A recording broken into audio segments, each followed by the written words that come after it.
Bismillahirrahmanirrahim. Assalamualaikum warahmatullahi wabarakatuh. Hari ini saya akan mencoba memaparkan tentang panduan menjadi supervisor handal pendataan keluarga tahun 2020. Seperti kita ketahui bersama, pendataan keluarga di tahun 2020 merupakan agenda rutin dari BKKBN setiap 5 tahun sekali.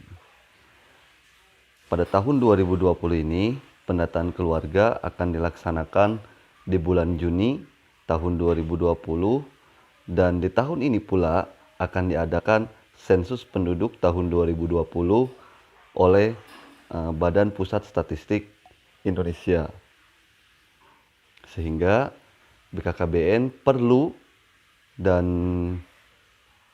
ingin mendapatkan data yang lebih akurat, yang lebih baik, sehingga memerlukan supervisor handal yang ada di tingkat desa. Outline dalam video ini diantaranya yang pertama tentang pendataan keluarga. Apa itu deskripsi pendataan keluarga? Kemudian manfaatnya apa dan cara serta alat apa yang akan digunakan oleh para pendata. Yang kedua adalah tentang supervisor. Supervisor harus paham akan apa job desk-nya serta kedudukan dan fungsi dari supervisor itu sendiri. Yang ketiga yaitu yang paling utama adalah langkah menjadi supervisor handal. Di sini kita akan coba menjelaskan bagaimana menjadi supervisor handal itu sendiri. Ada beberapa langkah yang bisa dilakukan oleh para supervisor, di mana disingkat menjadi 7P langkah menjadi supervisor handal. Nanti kita akan jelaskan. Baik, outline yang pertama yaitu adalah tentang pendataan keluarga.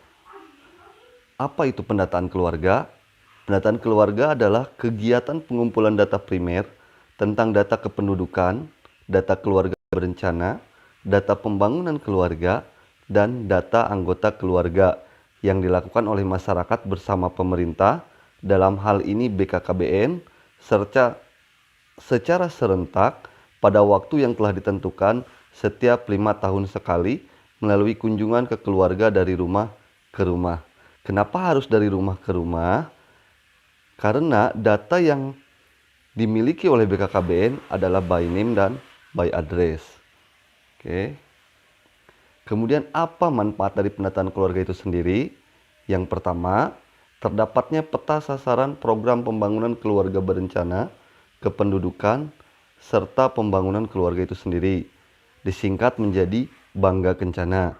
Kalau dulu istilahnya disebut dengan KKBPK dan sekarang di-branding menjadi Bangga Kencana dan program pembangunan lainnya. Lalu apa program pembangunan lainnya? Misalnya di Jawa Barat, nantinya pada lembar pendataan keluarga akan muncul tentang program stunting.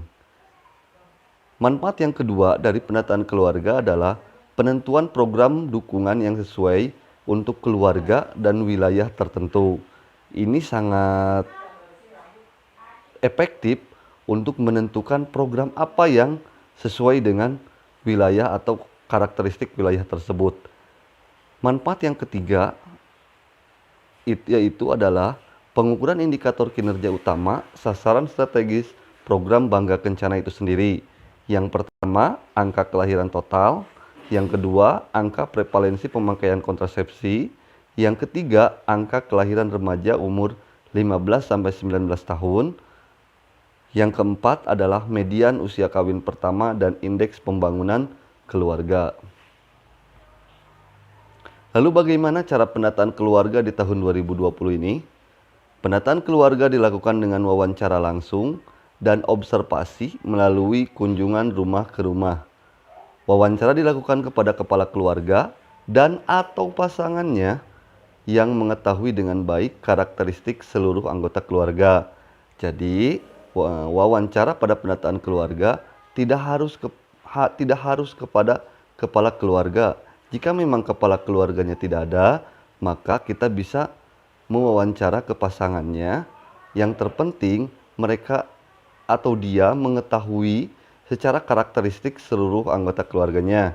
Kecuali nanti pada blok keluarga berencana harus ditanyakan pada wanita kawin, yaitu umur 10 sampai 49 tahun sebagai batasannya. Lalu alat pendataan keluarga di tahun 2020 ini yang pertama adalah formulir paper base atau disebut juga menggunakan formulir atau menggunakan kertas, yaitu kader melakukan pengumpulan data dengan menggunakan kertas formulir F1PK 20.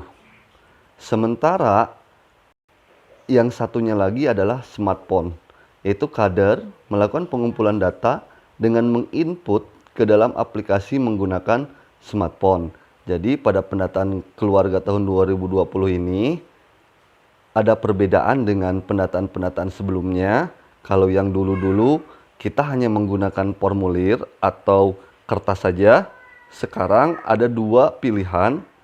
Yang pertama menggunakan formulir dan yang kedua adalah menggunakan smartphone.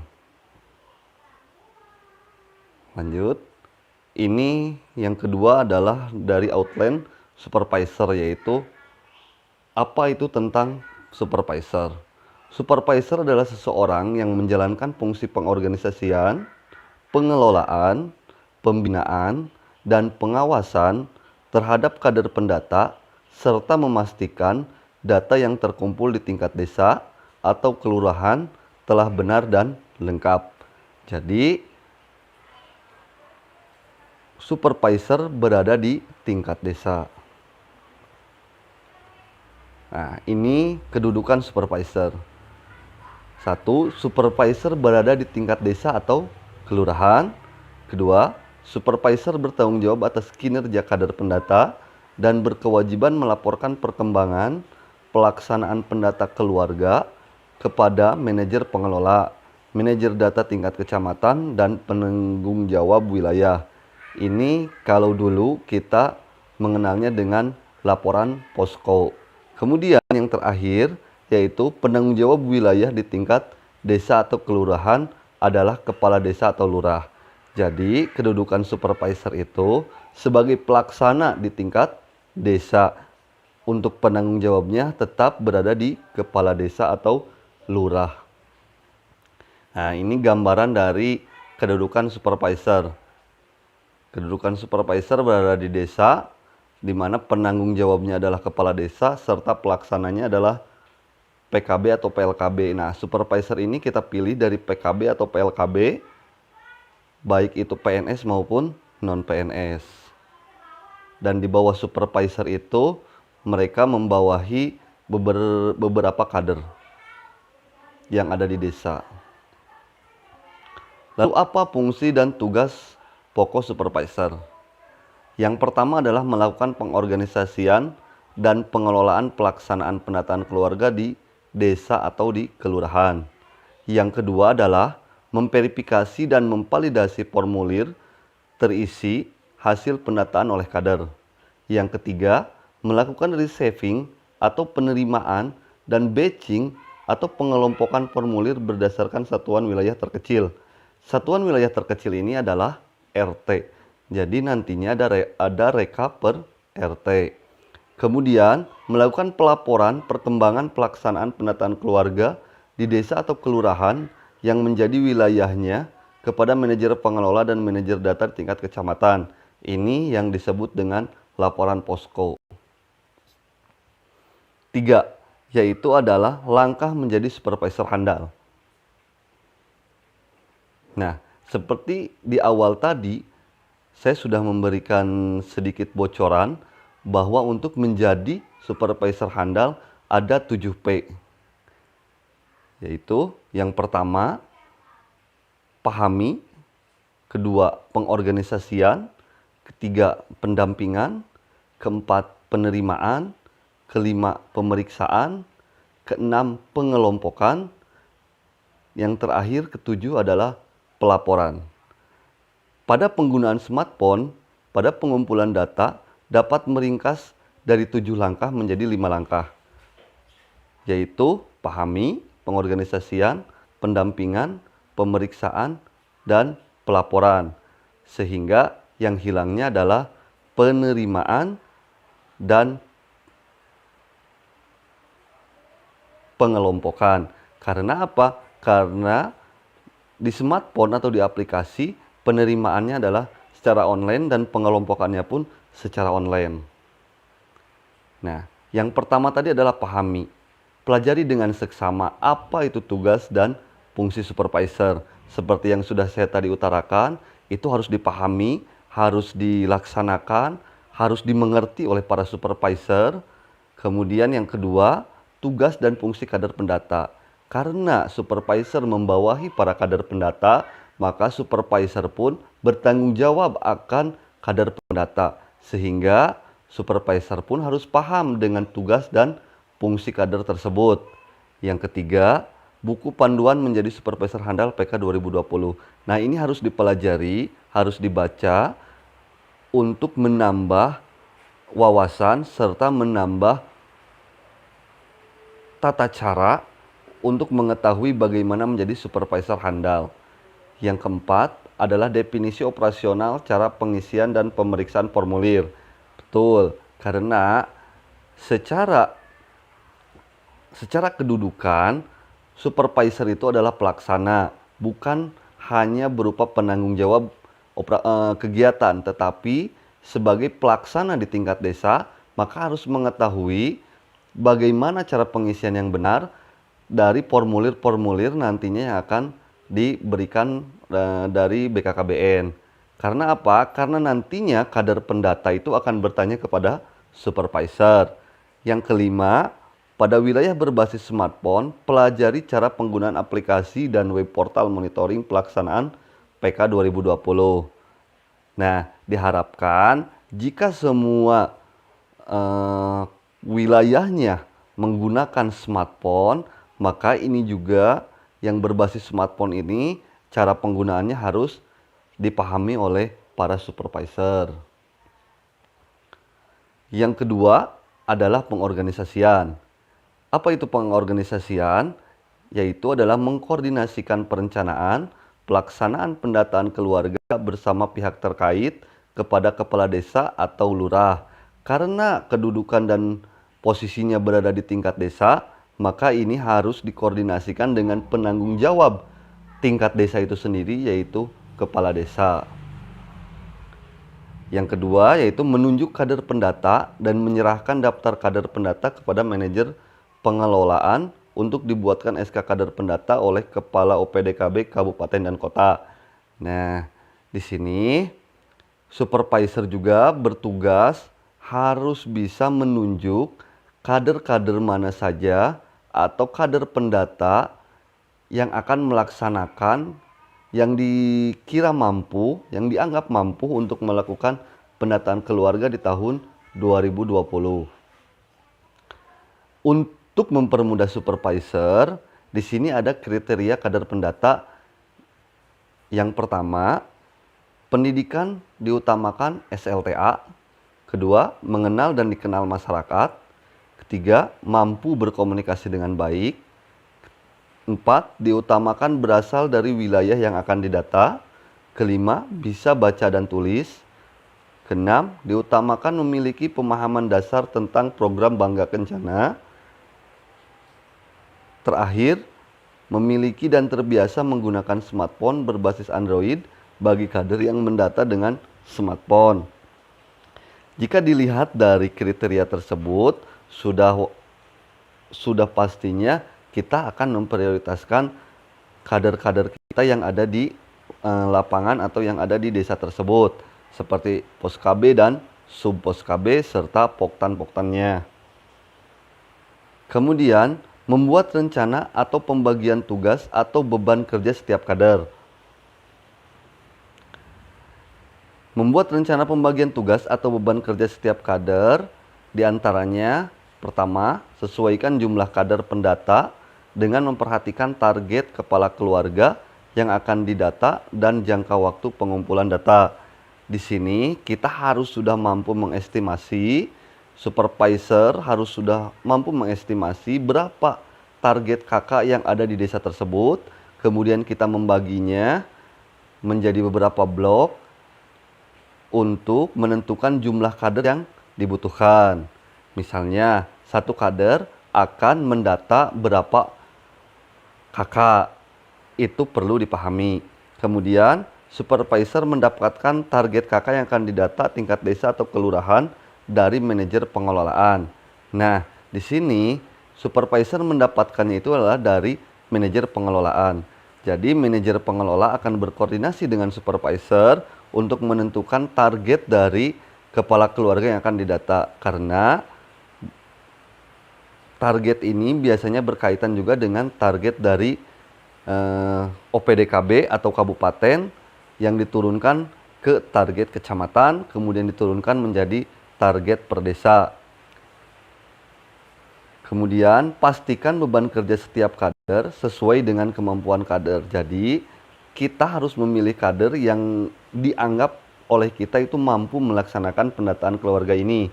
Jangan sampai kita memilih kader pendata yang dianggap kurang mampu atau kurang sesuai. Kemudian diskusikan dengan kader pendata tentang batas wilayah yang akan didata oleh masing-masing kader. Seperti yang saya utarakan tadi, nantinya apabila sudah terpilih beberapa kader, kemudian kita membagi menjadi beberapa blok dan satu kader nantinya akan terlihat akan mendata berapa kepala keluarga. Kemudian upayakan satu RT hanya didata oleh satu kader pendata. Nah, ini adalah untuk memudahkan nantinya membuat rekap per RT. Jadi satu kader diharapkan bertanggung jawab atas satu RT. Kemudian yang terakhir, pastikan tidak ada dua data lebih kader mendata kakak yang sama. Nah, di sini koordinasi yang baik antar kader, pembagian wilayah yang baik akan meminimalisir keadaan tersebut. Ini merupakan contoh dari menyusun jadwal waktu pengumpulan data, di mana pada bulan Maret dan April itu adalah rekrutmen kader, supervisor, manajer, pengelola, manajer data, dan ini sudah dilaksanakan oleh OPDKB. Kemudian di bulan April sampai Mei kita melakukan updating kode wilayah, RW, RT, dan target KK. Untuk kode wilayah harus disesuaikan dengan Kemendagri. Kemudian RW RT-nya juga dilihat lagi, takutnya ada pengembangan RW dan RT di setiap desanya. Kemudian diskusikan lagi target KK-nya bersama manajer pengelola. Di bulan Mei akan dilaksanakan orientasi kader. Kemudian di bulan Mei itu juga akan dilaksanakan distribusi sarana dan prasarana dan pembuatan list atau keluarga sket peta. Nah, sket peta ini harus dilaksanakan sebelum pendataan. Kenapa? Ini untuk mempermudah para kader pendata mengunjungi rumah ke rumah. Di bulan Juni itu adalah pengumpulan data. Nah, ini adalah puncak dari pendataan keluarga, di mana seluruh kader pendata secara serentak di seluruh Indonesia akan melakukan pendataan. Nomor 5 atau yang terakhir adalah pengelolaan dan perbaikan data wilayah atau sampel sampai 30 Juli 2020. Kemudian di bulan Agustusnya adalah pengolahan dan perbaikan data atau wilayah sensus. Ini kenapa ada wilayah sensus dan ada wilayah sampel? Karena pada pendataan keluarga tahun 2020 ini tidak semuanya dilakukan sensus, hanya 6 provinsi yang akan melakukan sensus, sementara provinsi lainnya yang di luar dari 6 itu akan menggunakan sampel. Jadi bersyukur kita sebagai warga Jawa Barat untuk pendataan keluarga kali ini kita dengan metode sensus. Mendistribusikan sarana dan prasarana, ini masih tentang supervisor. Distribusikan sarana prasarana dimulai dari PK Kit, formulir rekapitulasi, dan kode wilayah sampai dengan tingkat desa yang didapat dari manajer pengelola kecamatan. Nah, ini harus didistribusikan karena nantinya akan mempermudah para supervisor, mempermudah para kader pendata untuk melakukan tugasnya. Kemudian yang kedua, pada wilayah berbasis smartphone, distribusikan username dan password aplikasi input PK 2020. Karena ini berbasis dengan aplikasi, maka akan ada username dan password yang akan diberikan oleh manajer pengelola. Manajer pengelola pun akan mendapat username dan password ini dari OPDKB, OPDKB yaitu dari BKKBN. Kemudian siapkan formulir sesuai dengan target KK. Jadi kita sudah mengetahui desa tersebut akan ditargetkan berapa ratus misalnya. Kemudian nanti kita akan siapkan formulir dengan sesuai. Langkah ini tidak berlaku untuk wilayah berbasis smartphone. Ya, karena yang smartphone itu sudah ada di aplikasi. Kemudian catat tanggal pendistribusian dan jumlah formulir yang diserahkan ke masing-masing kader. Ini untuk meminimalisir kehilangan formulir, meminimalisir kesalahan, serta meminimalisir kesalahan-kesalahan yang terjadi. Kemudian yang terakhir, hitung ulang jumlah formulir bersama kader saat serah terima formulir. Ini juga perlu supaya tidak ada miskomunikasi antara supervisor dan kader pendata. Kemudian tabel pembagian tugas dan distribusi penerimaan formulir yang terisi. Nah, di sini ada contohnya. Silahkan para bapak dan ibu supervisor bisa mencontohnya dari sini. Yang pertama adalah contoh tabel pembagian tugas tim. Di sini ada beberapa kolom. Yang pertama, kolom pertama nomor kolom kedua nama kader pendatanya, kemudian RW-nya ada di mana, RT-nya ada di mana. Kemudian target jumlah kakaknya kita tuliskan. Kemudian yang terakhirnya adalah kakak terdatanya, yaitu kakak yang berhasil dikunjungi. Kemudian yang kedua adalah contoh tabel distribusi formulir dan penerimaan formulir. Ini hampir sama, kita bisa lihat. Yang pertama ada nomor, nama kader, kemudian distribusi formulir, dan distribusi formulir harus tanda tangan oleh kader tersebut. Kemudian penerimaan formulir terisi atau hasil pendataan. Nah, ini kalau misalnya sudah dikembalikan, jadi si formulir ini akan berkelanjutan, dimulai dari distribusi formulir itu ke kader, kemudian balik lagi ke supervisor menggunakan formulir ini. Kemudian pendampingan. Ini sangat penting. Kenapa sangat penting? Karena kader pendata kadang merasa kebingungan dalam pendataan keluarga. Nah, makanya para PLKB, PKB, baik PNS maupun non-PNS harus mampu mendampingi kader pendata di setiap wilayah binaannya. Yang pertama, pelaksanaan pendampingan itu yang pertama adalah membuat list keluarga. Membuat list keluarga yaitu list keluarga yang akan didata di masing-masing wilayahnya bersama kader berdasarkan daftar target sasaran KK dari manajer pengelolaan. Jadi apabila kita sudah mendapatkan target kepala keluarga atau target sasaran kepala keluarga yang akan kita kunjungi, kemudian kita list. Di list siapa saja nama-namanya, baru nantinya kita, ini untuk apa? Ini untuk mempermudah kunjungan ke setiap rumahnya. Kemudian yang kedua, mengawasi dan memantau kader pendata. Selama pendataan keluarga, supervisor harus, ini wajib, mendampingi kader pendata saat awal mula mendata, minimal 2 kakak untuk setiap kader di dalam tim. Nah, jadi bukan berarti supervisor ini harus seharian ikut mendampingi kader pendata, tetapi di setiap kader pendata wajib supervisor ikut untuk 2 kakak pertamanya. Untuk apa? Untuk memberikan contoh kepada kader pendata bagaimana melakukan pendataan yang baik dan benar. Nah, ini adalah hal-hal yang harus dipantau. Yang pertama, kejelasan dalam bertanya.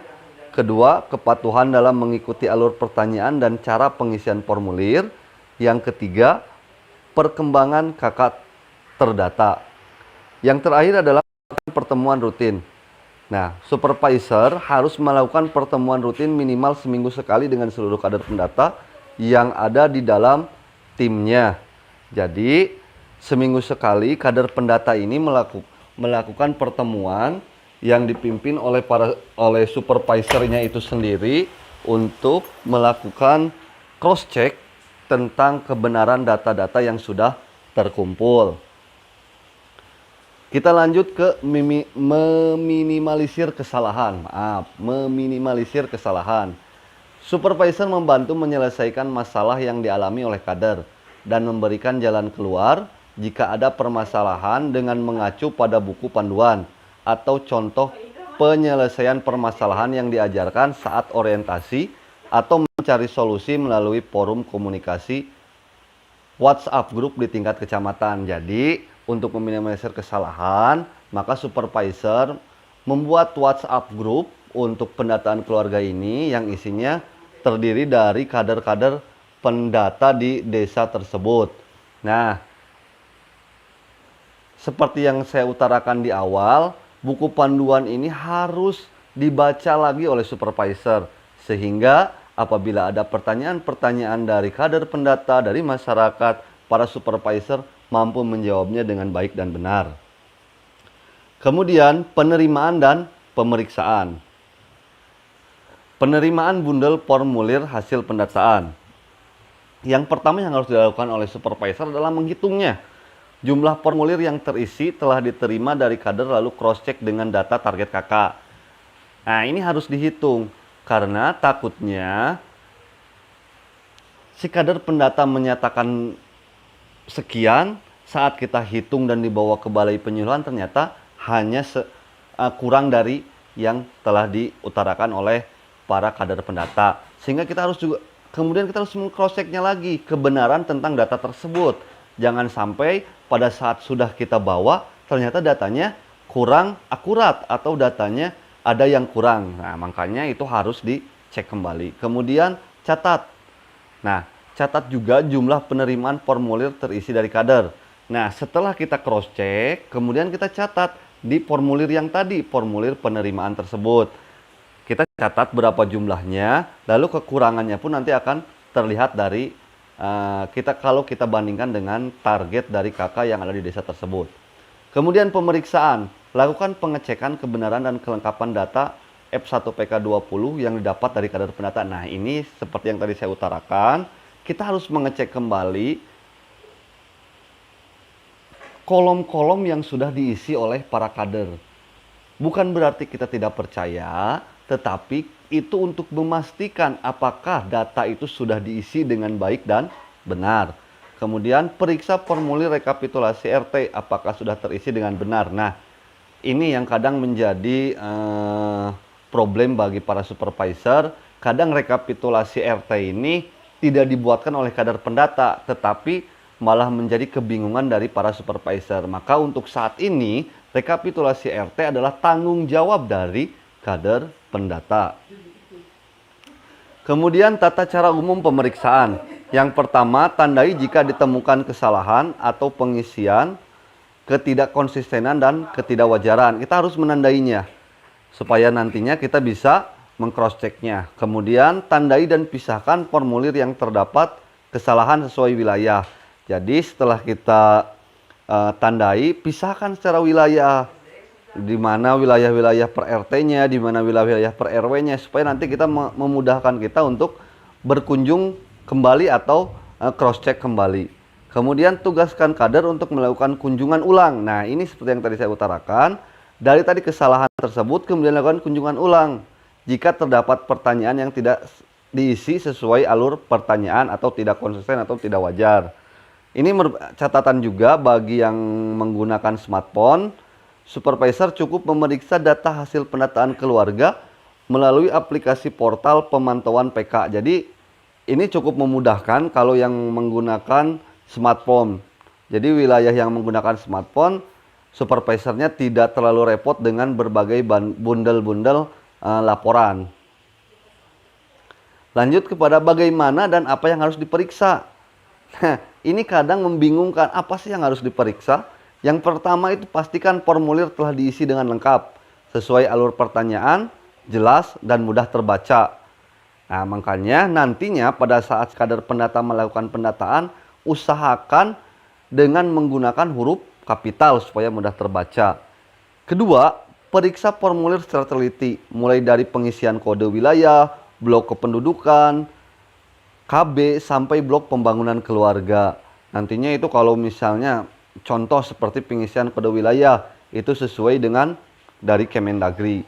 Kemudian yang ketiga adalah periksa konsistensi isian antar variabel. Nah, ini ditakutkan adanya ketidaksesuaian atau ketidakwajaran atau ketidakkonsistenan. Di mana misalnya si keluarga tersebut tidak memiliki PUS, tetapi ternyata di bagian KB dia mengisikan ingin anak segera. Nah, ini akan terlihat. Makanya ini konsistensinya harus dijaga supaya tidak membuat pusing bagi Anda sebagai supervisor. Kemudian pastikan semua pertanyaan telah diisi mengikuti alur yang benar. Yang terakhir, periksa apakah ada pertanyaan yang seharusnya tidak berlaku pada keluarga tersebut namun diisi, seperti yang saya tadi utarakan. Kemudian ada pertanyaan yang seharusnya berlaku pada keluarga tersebut namun tidak diisi. Nah, ini harus ketelitian dari para supervisor. Pengelompokan.